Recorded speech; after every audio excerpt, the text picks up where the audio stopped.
Welcome to QI, the show which gives thoughts wings, flies in the face of convention, and goes coo in the chimney of knowledge. Roosting alongside me this evening are Rich Hall, Phil Kay, Joe Brown, and Alan Davis. Now, before we sort the owls from the orioles, let me introduce the QI Spot the Nostril competition. Your task tonight is to draw a picture of a kiwi. Right? A bird so odd that some think it's a missing link between mammals and birds, paying particular attention to the position of its nostrils. I will reward the best effort with a nest egg. You're staring at me with a kind of glassy look. You do know what a kiwi is? Yeah, I've seen one in New Zealand. They're nocturnal. So you have to go in a little kiwi zoo thing. Right. And they have them in virtually every town. And there'll be someone's living room, and you'll go in, and there'll be a dark room and a little glass thing. Oh. And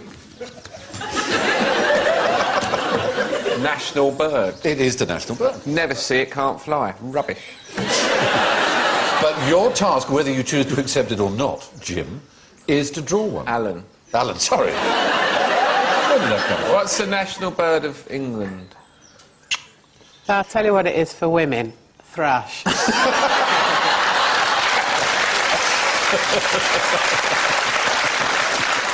Do you know what it is for men? Cock. Sorted. Cock and thrush. Yes. There is a relation. Good name for a pub. There are pubs called the Cock Inn, aren't there? It's one of the odd jokes in Carry On, which is usually just saucy, where Charles Hawtrey is playing a detective, and he's following Sid James in Carry On Loving, I think it is.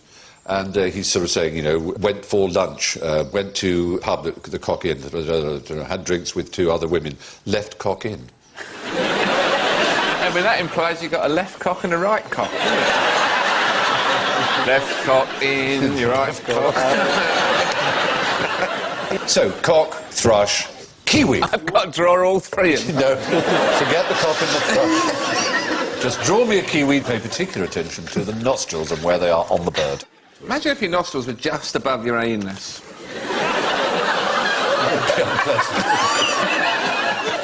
Good. Before we go any further, we want to know how you sound. So, Joe, sing to me. Rich. Phil. Ooh, ooh, ooh, ooh. That's extraordinary. Hang on. I promise you, Phil did not know that. That's what it sounded. Let's just check that again and make sure we weren't all having a hallucination. That's like up, rise and shine, good morning. It is extraordinary. And Alan goes... Fruity, fruity, fruity, fruity, fruity, fruity. There you are. Didn't guess that one, did you? A little voice in my ear just told me that the national bird of England is the European robin, apparently. So, let's head south for the winter. So, Alan, what's the difference between an ostrich and a lion? Why the stars? What's going on with the stars? Is that a clue? Well, it's a kind of clue to this rather An ostrich weird story. is yeah. a flightless bird with a very long neck, runs about 40 miles an hour, lays big eggs. Correct. And is edible, quite a delicacy. Farmed. Yes. A lion, king of the jungle, big cat, kill you with a single blow. There are many differences. Is there any particular difference you're thinking of, Sal? One of the most famous African explorers was the Scotsman... David Livingstone. David Livingstone, thank you, Phil. And he wrote that I can distinguish between them with certainty, this is by sound, only by knowing that the ostrich roars by day and the lion roars by night. He described the idea that lions have an impressive roar as mere majestic twaddle, and said that they sounded identical to ostriches. So, let's demonstrate that, all right? This is the sound of a lion. Yeah. And this is the sound of an ostrich.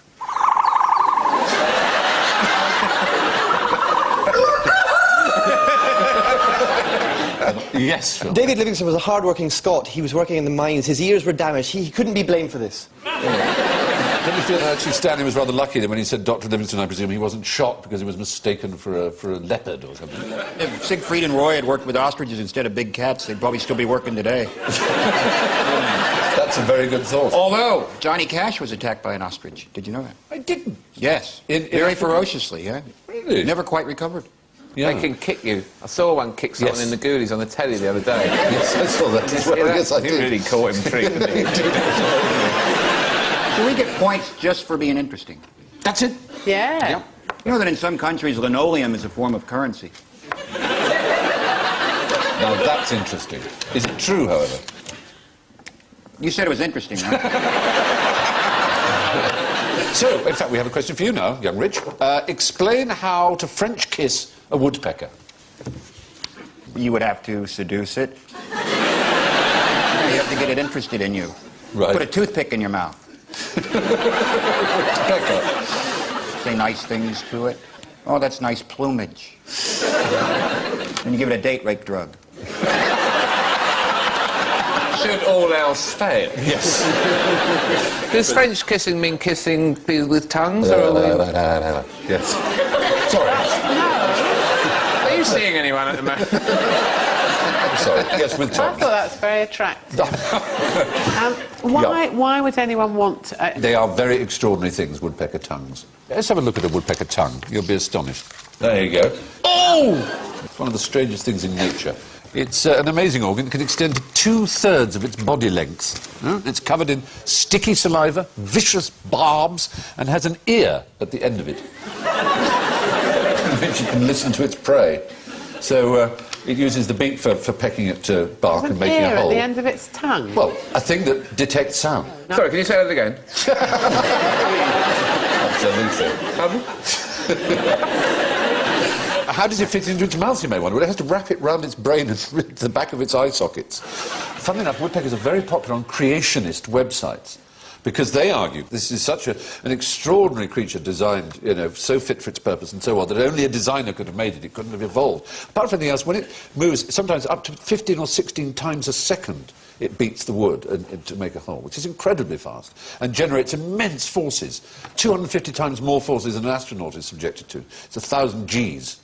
And it has these extraordinary kind of little muscles and in cartilages around its brain to sort of stop it from shattering. But if the pecker's got wood, why go for tongue, you may argue. But it is a pretty astonishing animal. Maybe we have an offshoot of this programme called Quite Unnecessary. Can I be on that? Absolutely. I just can't quite see how different it would be. Anyway, so, Phil, time for you. Does your bird like chocolate? My bird? Yeah. Does she like chocolates? My bird likes chocolate, yes. It's very popular with... Have you got a bird, then? I don't know. Say you had a parrot, they'd like chocolate. Would Yes. they? Because, yeah, their hook beak's great for getting right into the toffee, you know. If you had a pelican, they don't like chocolate, they like toffee better, you know. And if you have an owl, they quite like chocolate behind them, because then they can rotate, you know. They show off. If you give a crow a Malteser, it's like, no way. You know. So my bird, no. You can't give animals chocolate because it's got something in it that makes them depressed. Yeah, that's right. You can't give chocolate to a dog because it's not right. And the dog, that's why I buy special chocolate for the dogs, which if you want to save money, you can still give the kids, tell them it's dusty and old, you know, like... you know, February chocolate, you know, Christmas chocolate's gone white and dusty. Oh, I've eaten you know, dog chocolate. Pet chocolate, have you Yeah, eaten? yes, I have. It's like a phrase, isn't it? They are a I've bit- eaten yeah. dog chocolate. But it's different. Yes. It's part of folklore now. Eat So dog no, my chocolate. bird don't like chocolate. It's a website. No, How many your points bird did he doesn't get? like chocolate. You're quite right. How many points does he get for that? Well, he's correct. He'll get some points, perhaps, from our scorers if they're in the mood. How good is their sense of taste, birds, do you imagine? Absolutely minimal. They've no need. It's a seed. I don't care. Get it in. Yeah, yeah.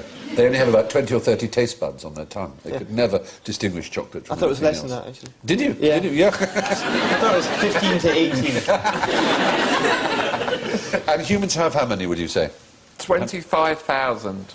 It's about 9 or 10,000, something like that. Pretty close. But they grow, new ones grow every 5 days. They last 5 about days. 5 days, your taste buds. Of course, wouldn't they be able to tell what chocolate is, but it would be toxic, it would kill them. Kill them? Yeah, it's actually poisonous to us, but the lethal dose is quite high. If you have a whole tin of Quality Street, would that kill you? About 22 pounds is the lethal dose for a human. That's nothing. No.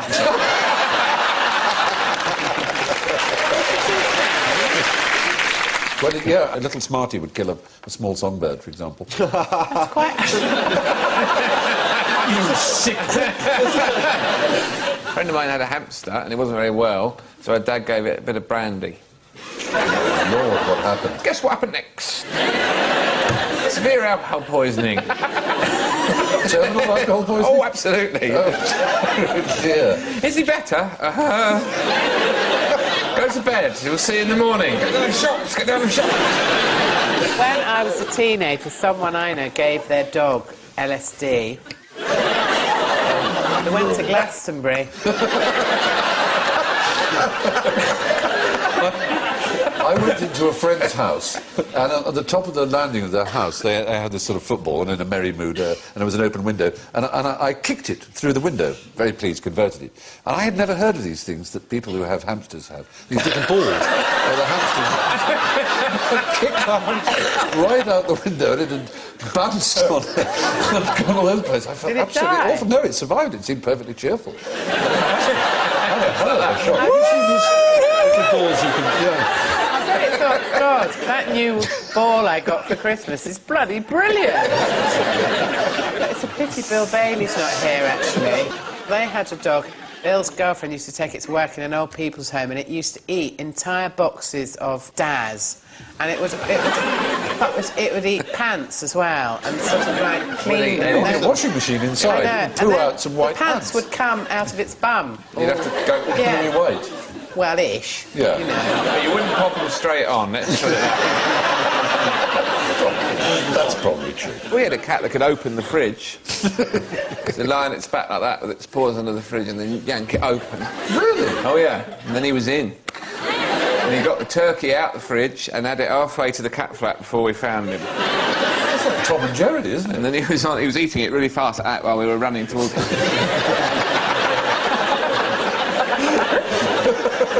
He went to grab him and he just jumped straight out the cat flap, hissing. So, now, what weighs 6 pounds, covers 18 square feet, and has to be changed once a month? Someone's got to do it. One of my sanitary towels. Sorry. No, Oh, Bram! Did you think everyone else was about to leap in and say that? Yeah. I thought Alan might. Oh, Is that one of your sanitary towels up there? Do you have, like, wallpaper? Yes, I have the embroidered William Morris ones. rings. I get them specially made by a lady-in-waiting of the Queen. Outdoors or indoors? A flag? It's something belonging to each and every one of us. Skin? Very good. Skin is the answer. The largest organ in the body. But maybe in your body. I've got a huge cock. I think we're forfeiting to that.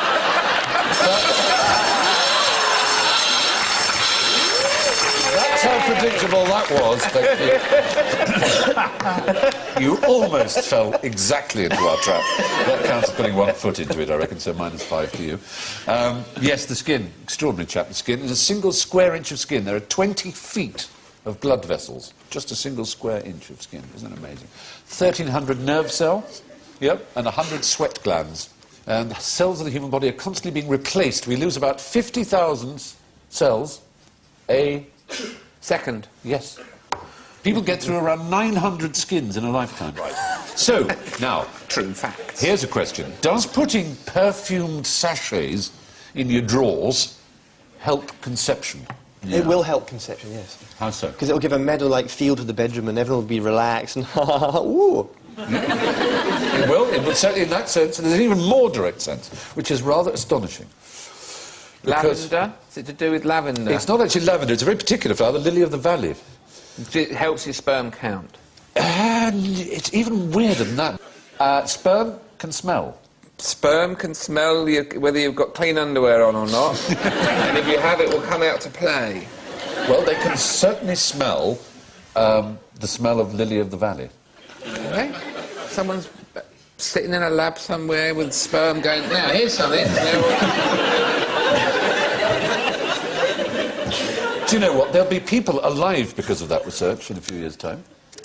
You have great faith in science. The thing is, right, is that the only people that smell of lily of the valley are like old ladies, aren't Yes, it's a Yardley fragrance, isn't it? It is Yardley. Yeah. So if you're an old lady, hey! I'm quite looking forward to it now. Yeah. You'll have sperm chasing you down the bookies and... See, it has long been a mystery as to how sperm can all go in the same direction so fast at the same thing, and whether or not the ovum puts out a scent trail. The closest we've got to discovering, I say we, or German scientists at Ruhr University, have got to replicating it is this particular scent called Borgiona, which is one that's used in the Lily of the Valley They tried perfumes. other smells. They've tried thousands of others, and this one makes them absolutely align and race towards them. And they're going to be using it in fertility clinics. Now, here's the thing. You have to work out what I'm talking about here. Two brothers, all right? Two brothers, they have a variety stage actor. One brother punches a member of the audience on stage, and the other brother is arrested. Why would that be? Two brothers are doing a variety act. Ah, they're Siamese twins. You're absolutely right. Give them full maximum points. Chang and Eng Bunker was the name they eventually gave themselves. And they are why conjoined twins are called Siamese twins, because they came from Siam and got on the boat to America, where they made some money as a sort of entertainment act. I mean, they lived till the age of 63. They each married a pair of sisters and had 21 children between them. Yeah, I know, it's hard to imagine, isn't it? It does instantly, the mind tries to conjure a scene of how it worked. How many cocks did they have? All right, no, they were just joined at the tummy, they had one each. One each? Yes, they did. They were not joined at the cock, which would be most unfortunate. They got on incredibly well. Though they did actually, on that boat journey from Siam, they had a fight about it. One of them wanted a cold bath and the other didn't, and the crew and the captain had to sort of... Not Separate separate. had to placate them. Throw a bucket of cold water at them, I suppose. The one on the left looks really serious. He was the straight man. Well, actually, one of them took to drink and the other didn't. But their systems are pretty independent, so... Imagine that, your twin pissed, that one. Come on, I'm getting you home. I love you. Chang, perhaps, not unnaturally as a drinker, died first. And Eng woke up one morning to discover his brother had died and gave a great howl of despair, and they ran to fetch a doctor to try and separate him from his dead twin. And they came back and he'd coiled himself round his twin and died within an hour of this. And the post-mortem revealed that it was really just, in its day, it was called kind of a broken heart, but it's a sort of nervous shock. He had no reason to die. And it was... A lot of comedy teams have broken up and they've done very well solo. Thank you for that tender remark. I'm feeling much better about deformity now we've talked it through. Yeah, absolutely. Absolutely. They had a genuine dignity about it. There we are. What happened was, of course, that Cheng, who was the brother who landed the punch, the one who, of course, later became an alcoholic, was guilty of common assault, but the judge decided it would amount to false imprisonment to jail the other one, so he set them both free. So, some advantage there in being conjoined twins. Licensed to whack people. So, on to our own version of this barbaric ritual that we call QI, and that's the general ignorance round. Fingers on buzzers for this, please. What is the loudest thing in the ocean? The blue whale. Blue whale? Oh, dear, oh, dear, oh, dear, oh, dear, no. The song of the blue whale is nothing like as loud as this. You can hear it for 10,000 miles. Another whale can hear it, but it's not actually in amplitude the loudest thing, in fact.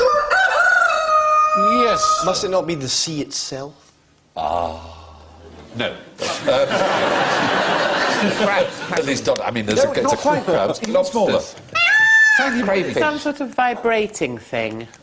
Well, no, you're doing exactly... What Alan is doing is exactly right. I am Right doing is animal. exactly right. Yeah. Imagine a trillion things with little Wacky claws diver dancers. thing. doing this. Crayfish. Lobsters. Lobsters.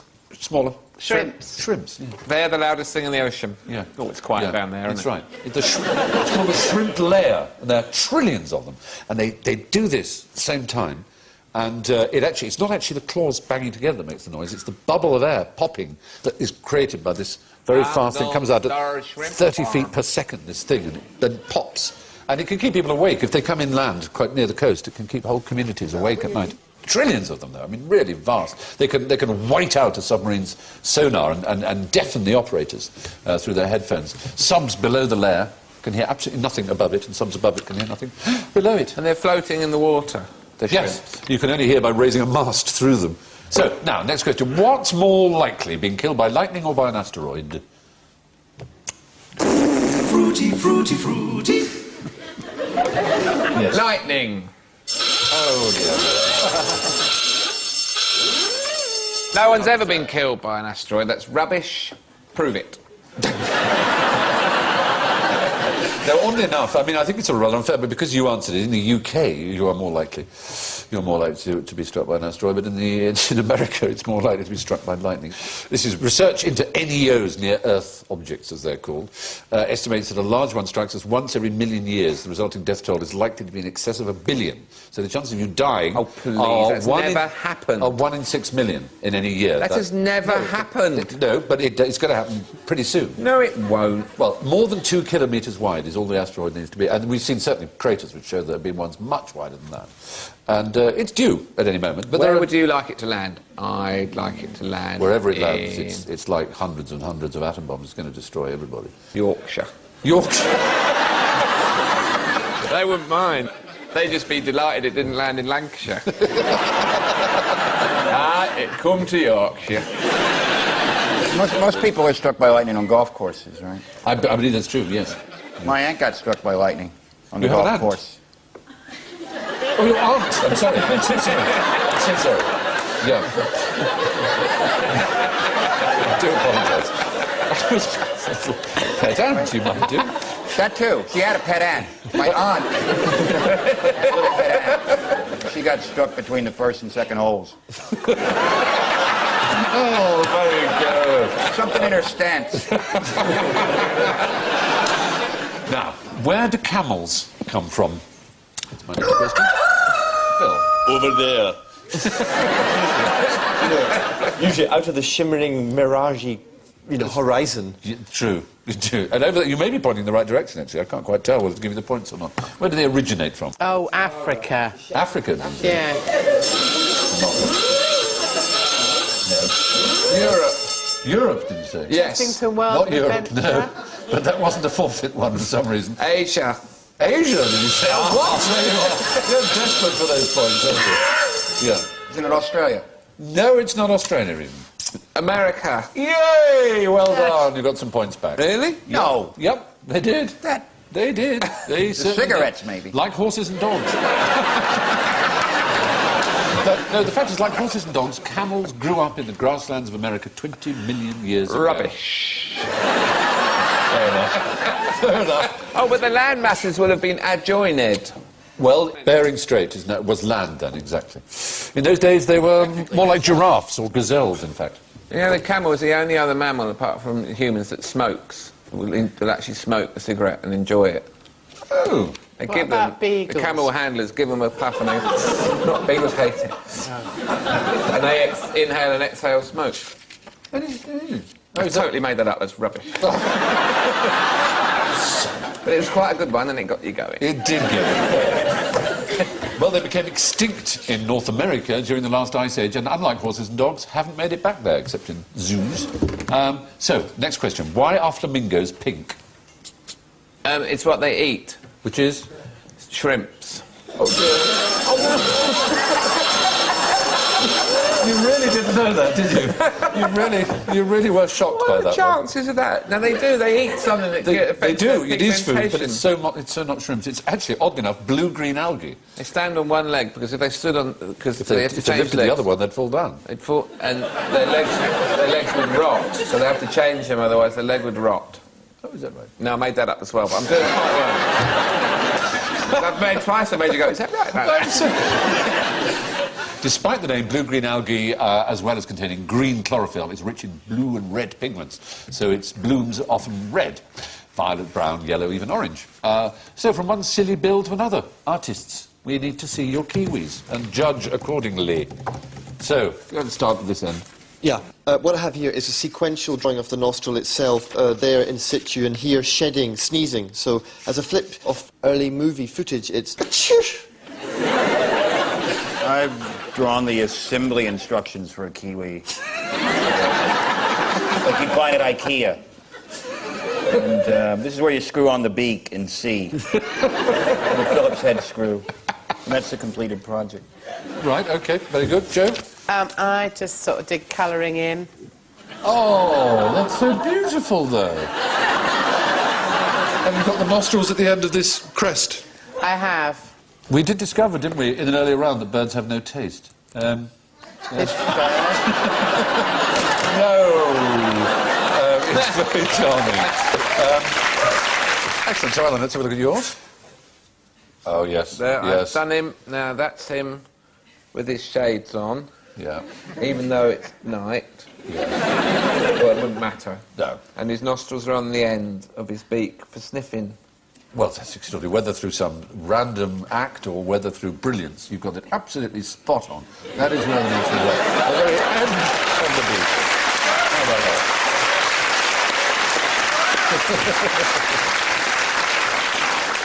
Officially, you measure a bird's bill from the tip to the nostril. Why would you want to do that? Well, that's... I don't quite... I want to measure it. So, officially, the kiwi has the shortest bill of all birds. Anyway, it frequently gets clogged up, its little nostrils, but they're very good sneezers. Yeah. So, let's count our chickens. And the final scores are, in first place, with a proud 3 points, it's Rich. And in second place with 1 point, it's Phil. In third place, with -8, it's Joe. But a proud and flourishing last with -40, it's Alan.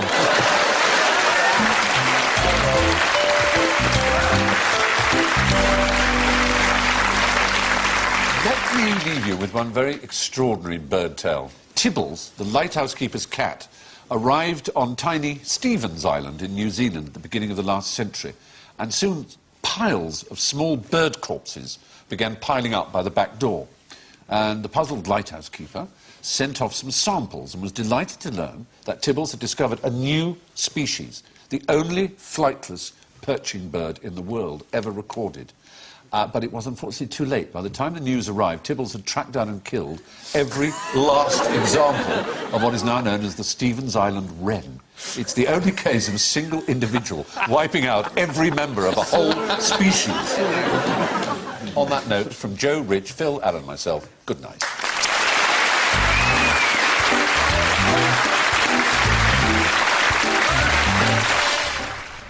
You can win quite unique prizes in the quite interesting quiz. Just visit the QI website at bbc.co.uk/, you guessed it, QI.